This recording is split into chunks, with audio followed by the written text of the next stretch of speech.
Hello everyone. Our topic is Gmail reading your mails and how secure are we. Coming to the discussion. Coming to the introduction. Let me introduce you myself. I'm Tarun Kumar Gotmakula. I'm discussing about the history of this topic. And coming to the next guy, Kalyan Kuchpudi. He's discussing about the context and advertising. Next, Rakesh Adluri. He's selling the direct and indirect marketing. Next comes Revant. He's discussing about the advantages. And last comes the Naga. Last but not the least, the big skull of our team, Naga Abhishek. History. The history of Gmail takes us back to the year 2004. This is a free advertising supported webmail service with support of email clients. The idea of this Gmail was first taken out by Rajan Seth in an interview conducted by Google, and this was later developed by the developer Paul Buchit. Paul Buchit, Paul Buchit is an American computer programmer who worked at Intel before and then became an employee of Google, and he is the 23rd employee of the Google. After a lot of trials in March 2004, at the time Google said that the Gmail would probably release in 6 months' time after a lot of testing done. And there's been other rumor. The New York Times published the release date would be the end of year 2005. And after overcoming all these rumors, after a lot of time, Gmail was made public by Google on 1st of April 2004. That is April Fool's Day. After a year or so, on 13th of April 2005, it was available in 13 other different languages. And in January 2006, Gmail added the ability to chat with others in the contact list. We have that. And it was ranked in PC's World's 100 Best Products of 2005. It is ranked in the second in PC's World. PC's World is a magazine. It is a global computer magazine published every month by IDG. And in September 2006, Forbes magazine declared Gmail as the best webmail. And in 2006 November, it has got a 4-star rating by PC World again. And then I'm going to continue with a video. Google Apps is a customizable package of workplace applications, and the communications hub is Gmail, our web-based email program. Let's explore some unique features that make Gmail users more connected, efficient, and productive. Mary is an employee at Altostrad, and here is her Gmail inbox. You may notice something unusual. She doesn't have to battle against spam, thanks to Gmail's powerful spam, virus, and phishing protection. What's more, Google Apps Premier Edition allows administrators to create custom filters for inbound and outbound mail, a further measure to help cut out unwanted messages. When a message is detected as a piece of spam, it's siphoned into Mary's spam folder and deleted automatically after 30 days, meaning she never even has to look at it. But even if Gmail didn't automatically protect Mary from spam, she probably wouldn't ever run out of storage space because Google Apps Premier Edition includes 25 gigabytes of email storage per user, which is about 50 times larger than the standard corporate inbox. So Mary never has to delete an important message, and every message is accessible through Gmail's fast and comprehensive message search, which helps Mary instantly find past emails. Let's say Mary has a meeting tomorrow with her manager to discuss last year's sales figures, and she remembers that David emailed her a relevant spreadsheet a few weeks back. Even if Mary archived David's email, she can find his message by typing a few words into the Gmail search box. Working quickly. Hi, my name is Kalyan, and today the first one who noticed that Google reads emails was Steve Ballmer. He is the CEO of Microsoft. He said in his speech in UK that Google reads emails to gain the ad-based revenue, to increase the revenue.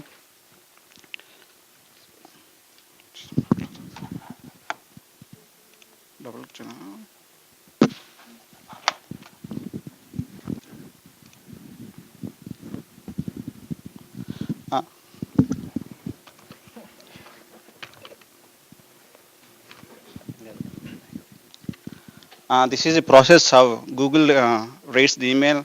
It automatically scans the emails and it adds the context sensitive advertisement to that.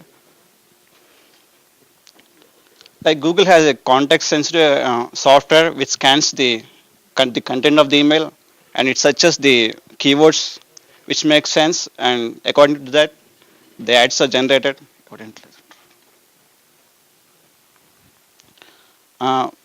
The context, these advertisements had major impact on earnings of so many websites, and these are targeted by they have a server which triggers the advertisements when the keyword is found in the email, and the large portion of Google's earning was from these advertisements. And what are the alternatives to save our privacy of emails? One is just ignore the ads while using the Gmail, and the other is stop using the Gmail.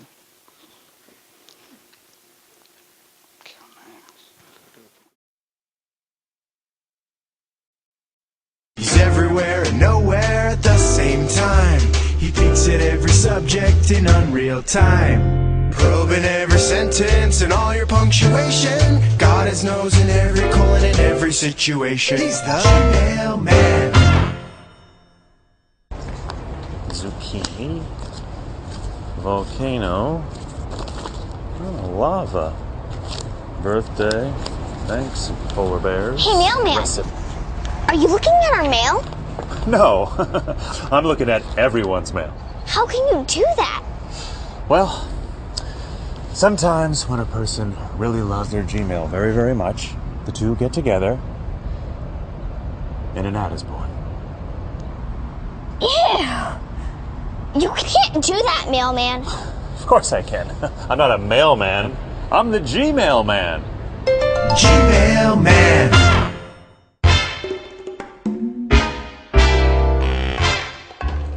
Good morning, senders and receivers. Carolyn Johnson, get up off of that painful itching and burning of yours and come check this out. Little relief there? Probably feels good, right? No, what, have you been reading my mail? No, just skimming. For certain keywords, burning and sensation, cat, and dander.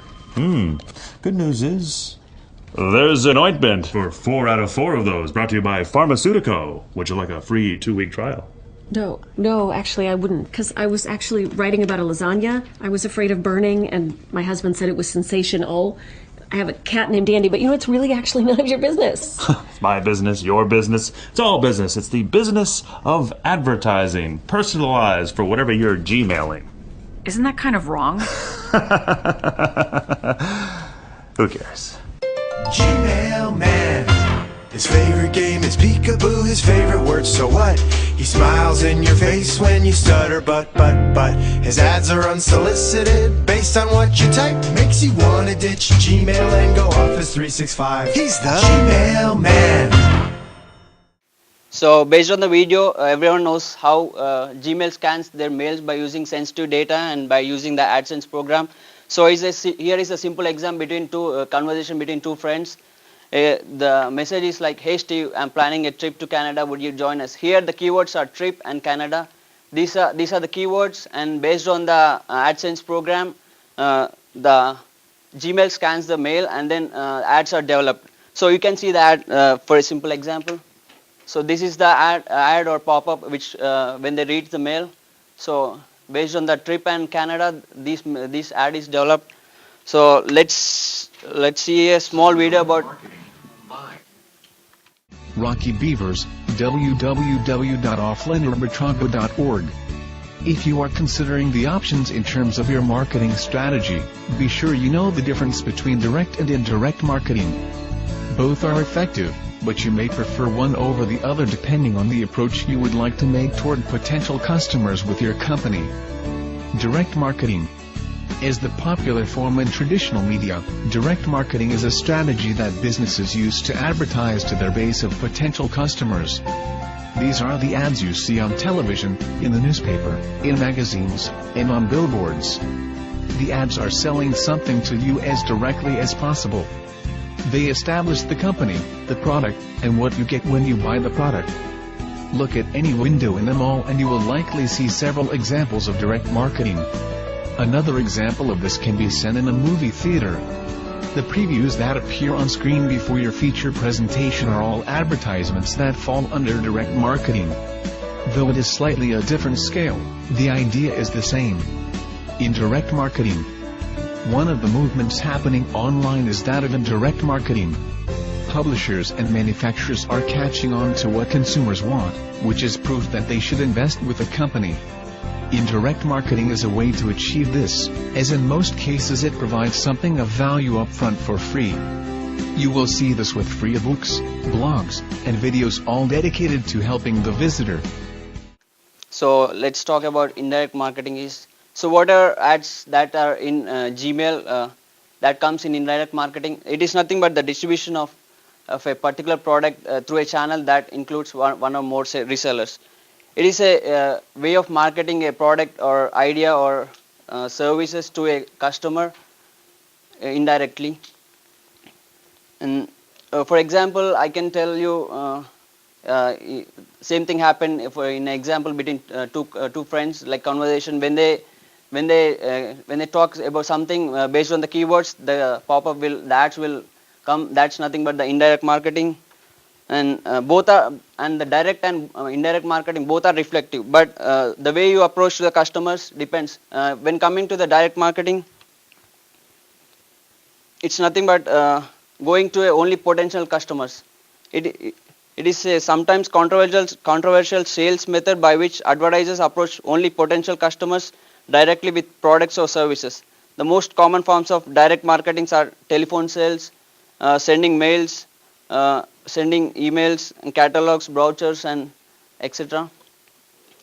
And these data, and the thing is like what the marketers will do is like they'll save the data of the customers, and then they'll use the data of the customers, and then they'll share with other companies to marketing or to develop ad. Main thing is like making some revenue.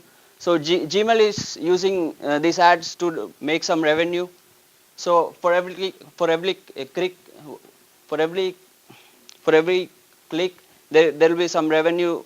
So if the customer like the ad, they may sign up or they may go in depth. So he'll get some advantage of using that ad.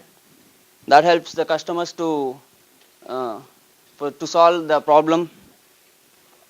So let's see advantages. My friend will continue that.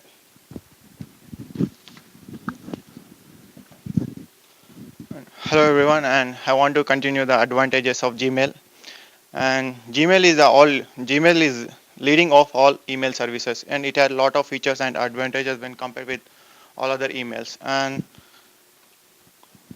the very first advantage is speed, and Gmail loads very quickly. And if you it's like if you want to attach any file to your Gmail, or if you want to send any mail, or if you receive any mail, it will done very quickly. And the other thing is like you can see the multiple conversations in one thread. Like when compared with the other mails, in other mails it's like if you want to send any email to your friend, and if he replies again to you again, if you want to reply the same mail to your friend, it shows like number of emails in number of mails. It shows a number of threads, but whereas in Gmail it shows all the multiple conversations in single thread. And next comes to the storage space. Gmail has enough storage space, like 7 gigabytes of storage space, which is more enough for any user. And you can hold your emails for a long time instead of deleting your mails. Like if you don't need to delete all your mails in order to get your new mails. And also, if you want more space for your emails, you can get by paying at reasonable cost. And then next part is powerful search. And if you want to search emails, like if you are the sent mails or the received mails or the mails which are sent by you from long days back, and you can do this by using the search option. And there are some operators for easy search, like you can type your mail address or sender's mail address or receiver's mail address in search option. By this you can search very quickly.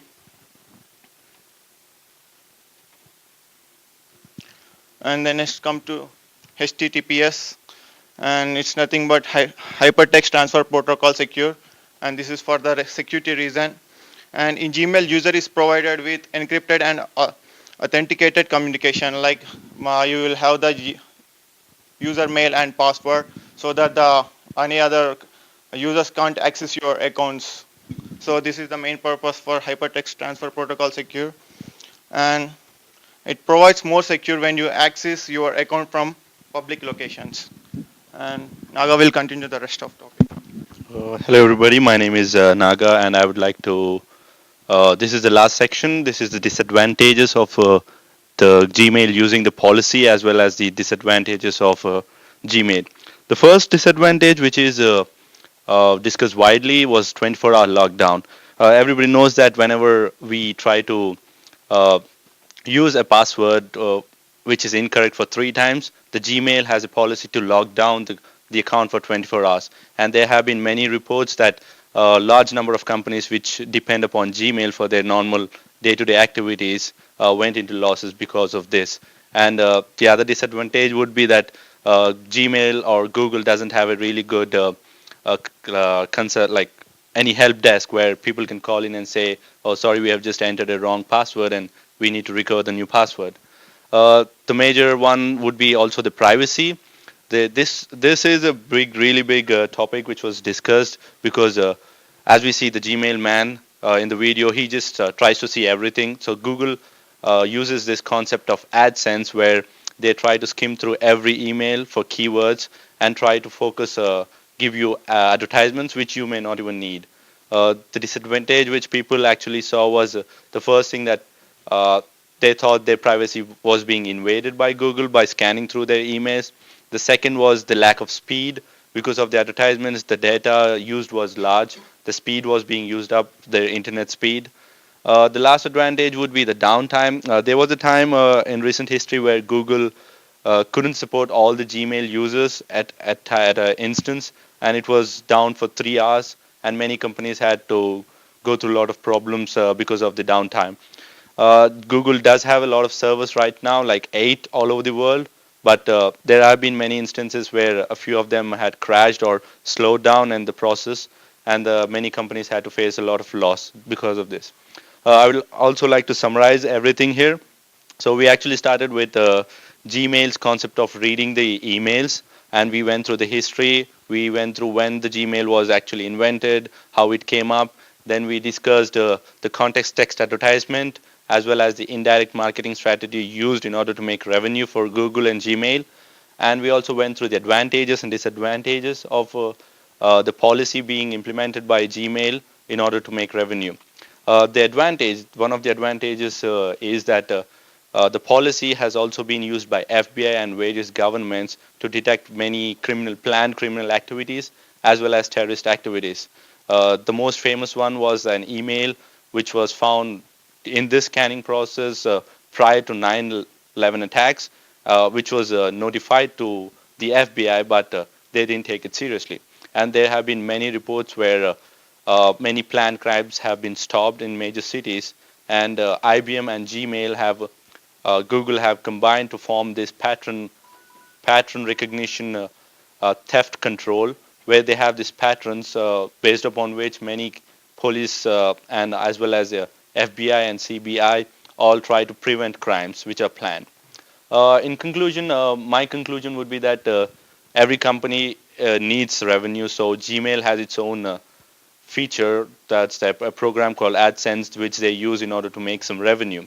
But there is a limit, and many governments have given this limit. There are a lot of rules and regulations for Google in order to implement this. They can't just scan through every email. Like there have been many organizations which were against this, and they filed complaint against Google.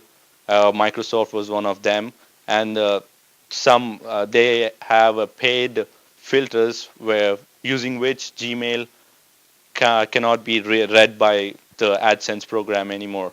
So there have been many people who use this, but it's costly and it has to go through government scrutinizations and authorizations. That would be my conclusion, that Gmail has its own limitations and it's fine that they use this. And Rakesh would give his conclusion now. Yeah, my conclusion is like not only Gmail, there are like many other machines which scans the data and reads the emails of the customer.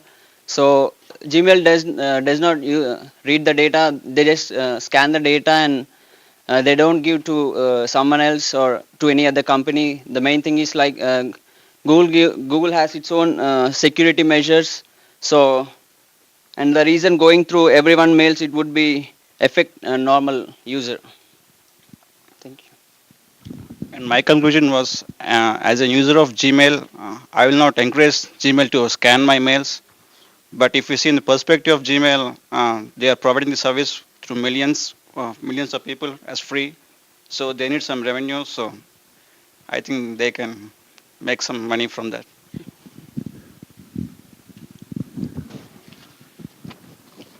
And my conclusion is that I strongly believe that Gmail is the leading all the email service, and most of the people are using the Gmail. And Gmail is also becoming most important thing in business sectors. And with the advantages of Gmail, we came to know that Gmail is more reliable and secureable. And using of Gmail is better than using of all other services.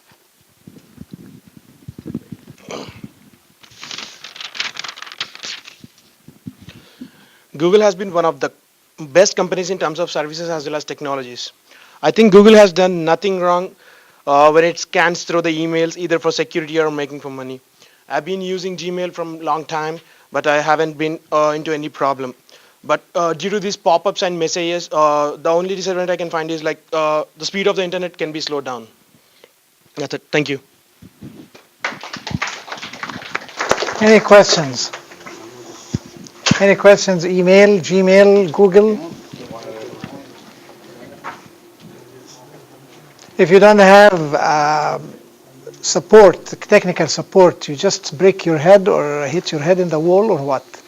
They have to wait. That was a problem which actually came up like 2 years ago, where a company based in Chicago used just Gmail for their normal day-to-day communication and conversations, and it happened that one of the general managers, the head, actually entered the wrong password and it was down. So they didn't have any idea what to do. So they had to wait a day. So that I think right now they have a normal help desk where it's not up to mark. I can say that. But at least it's just a something. normal help desk, which I think Google should work upon that. Okay. Any other questions? Email? Okay. Last but not least, while they are taking their photo picture, please prepare for our final one.